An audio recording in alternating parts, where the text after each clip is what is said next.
Ma'am Sally Santos, kayo daw ay tumawag sa kanya. Tama ho ba?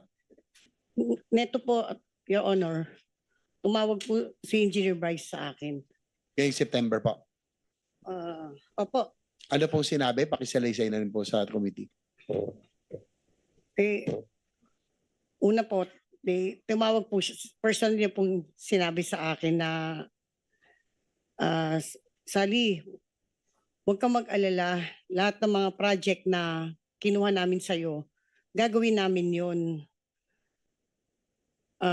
Ako bahala sa'yo, bibigyan kita ng abogado, ng pera, tutulungan kita. Kung pwede sana, meron na sana akong pakikiusap sa'yo. Huwag ka muna sanang magsalita. Tapos ituro mo sa amin, 'di ba yung pera kinukuha namin sa'yo. Pwede ba makiusap? Ituro mo si D. Henry na siyang doon ko binibigay sa kanya yung pera.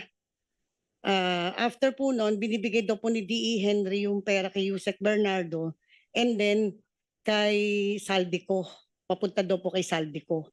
Yun po yung personal na sinabi sa akin nung nakaraan. Ang kausap niyo ay si Engineer Bryce. Si Engineer Bryce po, Your Honor. Engineer Bryce, kinokonfirma ba yung sinasabi sa salaysay? Sino pa ang salaysay ni Sally Santos? Hindi po totoo, Your Honor.